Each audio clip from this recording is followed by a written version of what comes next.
buried in her own home. The murder of Lyuba Savenok. True crime documentary. On the morning of May 16, 2016, in the small town of Wilton, Minnesota, the day began like any other. Inside a modest home, Lyuba Savenok was spending time with her sister, Elisa, and the children. The house was quiet. Breakfast was being prepared. The sounds of conversation and clinking dishes filled the kitchen. Nothing seemed unusual. Nothing seemed dangerous. Nothing hinted at what was coming. Then, there was a knock at the door. Standing there was Yenny Savenok, Lyuba's husband, someone who had once been welcomed in that home with love and trust. Someone who had been part of their family story for years. His arrival didn't raise alarm at first, but the air in the room changed. There was a tension, subtle but undeniable. He said he was there to see the children. A simple request, one that any father might make. So, he was led inside. For a few minutes, everything was quiet. Brief words, short conversations, but something felt wrong. Elisa stepped outside to call emergency services. Her voice trembled. She tried to explain that something terrible might be happening, but she didn't have the words yet. By the time help arrived, the house was locked from the inside. When first responders forced their way in, the scene they found would stay with them for the rest of their lives. Lyuba was rushed to the hospital. Doctors tried everything they could, but neither she nor her unborn child could be saved. The silence that fell over that home that day never left. To understand what happened, investigators had to look back to where this story began. Yenny was born in Russia, in a large religious family. His upbringing was strict, with deep emphasis on faith, obedience, and authority. When the family immigrated to the United States, they hoped for freedom and a peaceful life. Lyuba was born in Estonia.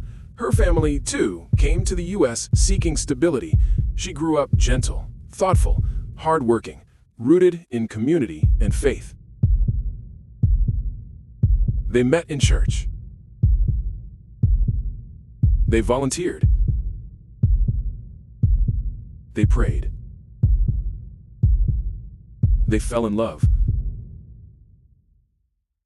Their marriage was celebrated. To everyone who knew them, they looked like the perfect couple. He, disciplined and reliable.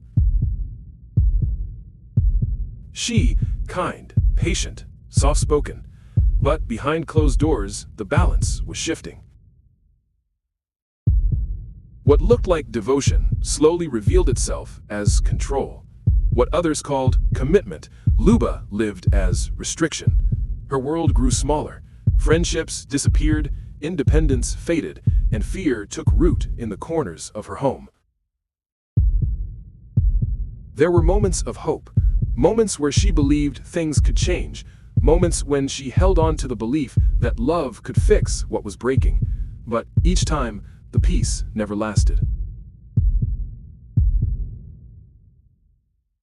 When the violence finally escalated to the point where she could no longer hide the injuries, Lyuba reached out for help. And for a moment, it seemed like the system worked. A protective order was issued. She began rebuilding her life. She started working again. She smiled again. But pressure came, not only from him, but from the community around them. Forgive, be patient, keep the family together. Words that should have offered comfort instead became chains. And slowly, under emotional pressure, hope, and exhaustion, Lyuba allowed him back into her life. And for a while, it seemed better. A new start, a new child on the way, a fragile peace. But peace built on fear is temporary. By early 2016, everything cracked again. And this time, the danger was clearer than ever. Lyuba tried to protect herself. She tried to protect her children. She tried to follow the rules, the orders, the advice. But the system, the community, and the world around her did not protect her in time.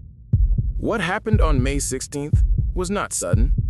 It was the outcome of years of control, isolation, fear, and silence. Silence from those who could not see. Silence from those who did not want to see. Silence from those who believed enduring pain was a form of strength. The legal system stepped in. Yenny was sentenced to 65 years in prison. But no sentence, whether 10 years or lifetime, can undo what was lost. The children now grow up without their mother. Her sister, Elisa, carries the trauma of that day forever. Her family holds her memory close in stories and photos and prayers.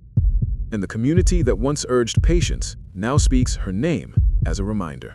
Lyuba wanted a peaceful home, a safe life for her children, a chance to grow in love, not fear.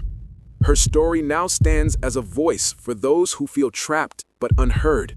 And the lesson her life leaves us with is not about tragedy. It's about listening. Listening when someone is afraid.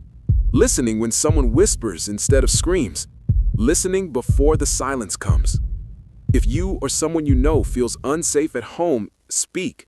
There are people who will listen. There is help. There is a way out, even when it feels impossible. Lyuba deserved safety. She deserved protection. She deserved peace.